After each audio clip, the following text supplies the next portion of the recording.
Welcome to Circus Whispers, the 5th season already for Tent House for Contemporary Circus in Amsterdam. Usually we interview circus makers about their research and creations. This season, however, we start out differently. We give voice to the audience, because the audience is just as important as the performance. The first episode of the season was in Dutch, and this one's for you. What brings the audience to the performance? What relation do they have with the circus? What questions do they want to ask the circus artist? And what life lessons do they take home from circus? This and some fun circus facts you can use to shine at your next dinner or networking event you'll hear in this episode. It's also a tastemaker for the upcoming festival This Is Not a Circus, which will be held from the 27th till the 31st of January 2026 on different locations in Amsterdam. My name is Maaike Muis, and on Back to Base, an evening at the House of Tent with 5 different circus acts, or mini performances if you like, I interviewed very different members of the audience. I all met them for the first time, and I either asked them to join me in my little podcast corner, and some of them volunteered to share their views on circus. I was surprised to learn that most of them also practiced circus as a hobby or professionally, but not my first guest. My name is Jared Wafer. Can you hear me well? Yeah. Okay, great. Have you ever seen a circus performance in your life? I've seen, let's say, Circus Deze, which is maybe different than things that are happening here. Much more of kind of an event.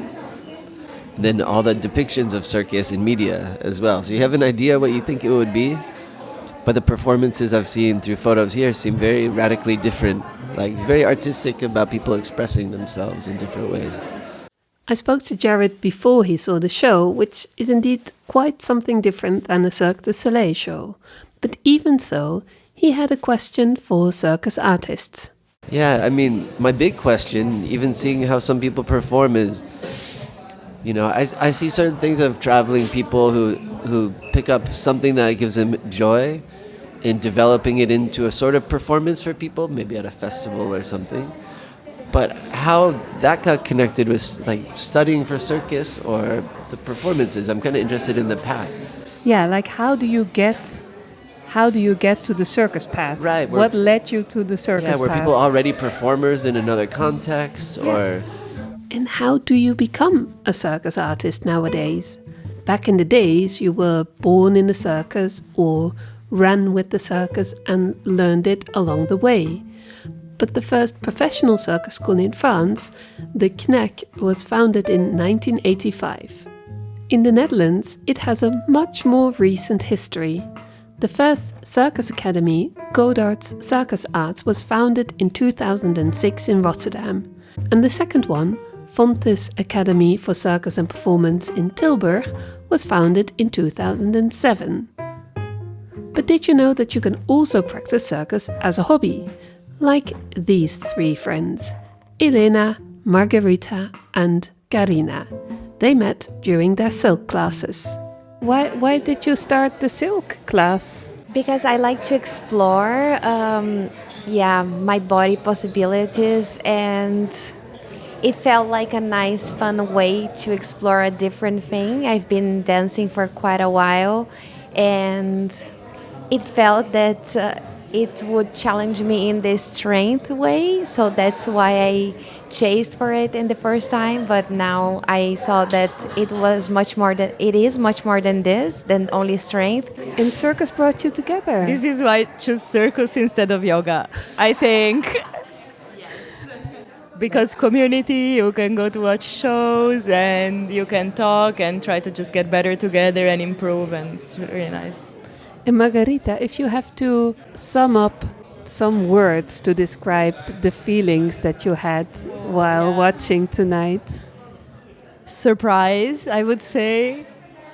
Amazement and childlike joy. This is one of the reasons I like circus, because I find it very childlike, but in a really good way.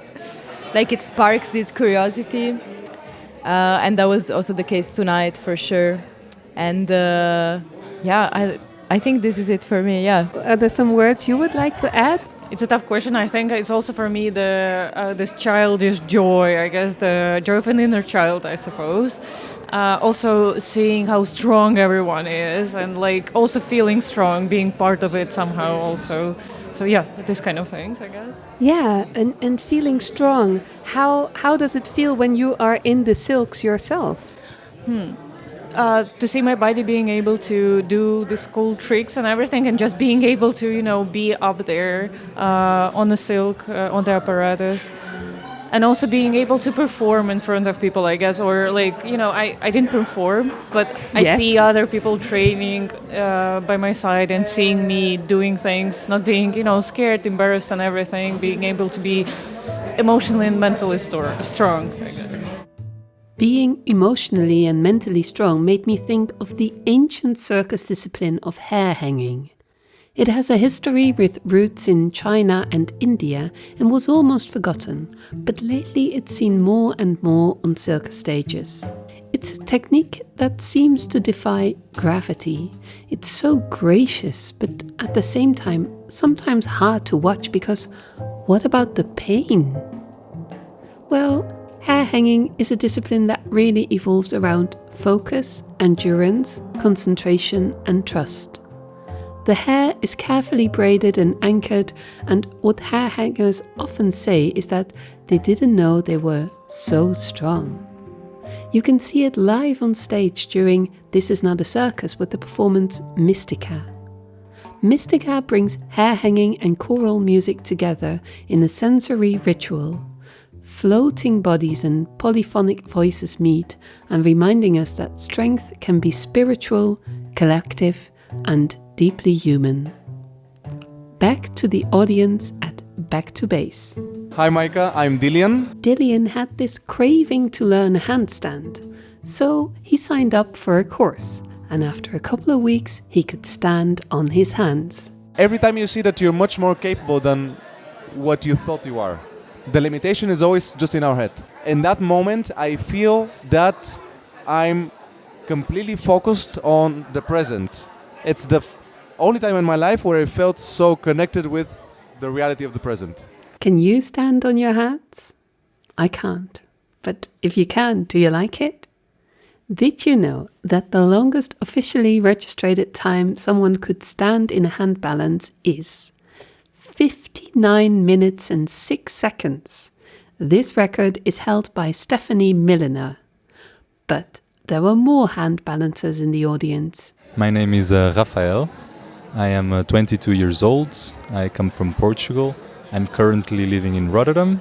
I'm a third-year student of Codarts. I'm a hand balancer, so I spend a lot of time looking at the floor. and I also do some floor acrobatics, some dance acrobatic. He told me what he likes so much about the circus world. First of all, about circus, I think it's a great place where different artists and different minds get to know each other and to just discover more about what some might have to say about a certain topic. And I think it's a beautiful community of sharing and learning with people that we would not have the chance maybe in other areas. This sense of community is something we can maybe learn from in other fields of our life. More circus lessons will come up. But first, what did Dillian and Rafael experience while seeing the show? Well, entertained, of course, by far, but also inspired to try each of these different disciplines.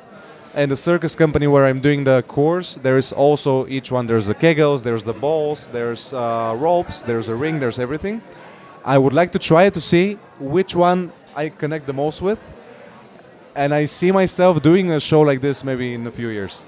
It transported me into this reality, into this calm, warm, round realm that really gave me time to observe a body going through space in this two-dimensional, but for sometimes with this three-dimensional reality, and it transported me to somewhere where I usually don't go when I see a circus performance. It had quite of a unique rhythm.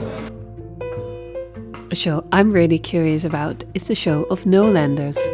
The next episode of Circus Whispers, I follow the two sisters, Lily and Melody, with the creation of their new show, The Kettle is Always On, premiering on the 29th of January during This Is Not a Circus.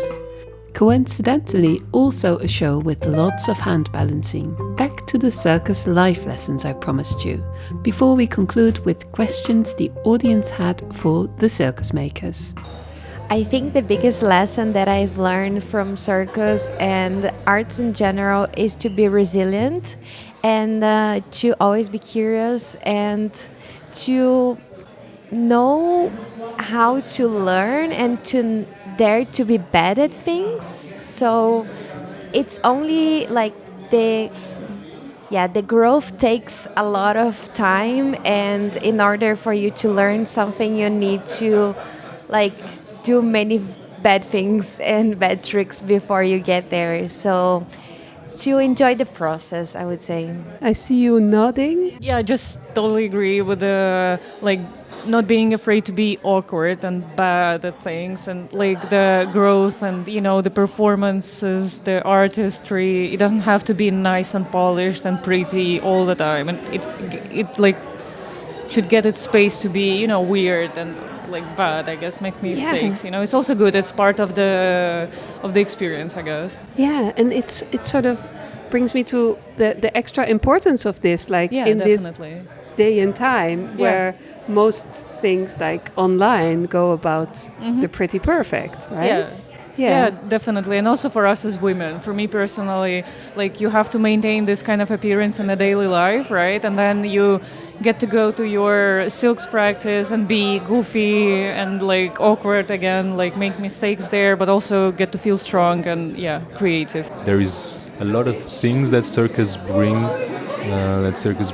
to people's life that are quite amazing and quite special and very, very much beautiful. If I had to choose one, I would say the opportunity to get in touch with things that we usually wouldn't, and to get confronted by emotions and situations that we usually wouldn't, because it can be really powerful to see someone expressing themselves with sometimes words, with sometimes movements, with sometimes props and objects. And I would say that entering in however way in the circus, you can get one of these opportunities to feel all of these things that are being conceived and expressed, sometimes on stage, sometimes on rehearsals. So I would say that having a little foot inside the circus brings you a lot of different emotions that can transform one. Yeah. Through making Circus Whispers, I've uncovered a lot of stories about the motivations and drives of circus makers. However, I can totally understand that the audience has questions for the circus artists too. Wow. Too many questions, I guess. Well, then choose 2 or 3, things you wonder about.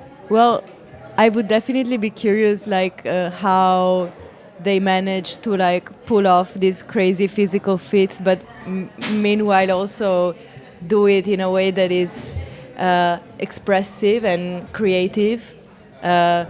So in a way to get over this physical fatigue to create something bigger and more impressive. And just would be curious to know how their day-to-day is, how their practice is like, where they get their ideas from. And how did you try? How did you start? Why did you choose this particular thing? How are you connected personally to it? You'll hear more in the next episode. This was the 2nd episode of the 5th season of Circus Whispers. More episodes are on their way, so please subscribe to be the first to hear them. Thank you so much for listening, and thanks to Raphael, Dillian, Jared, Elena, Karina and Margarita. If you'd like to know more about This Is Not a Circus, check out the website thisisnotacircus.nl. Till next time. Circus Whispers.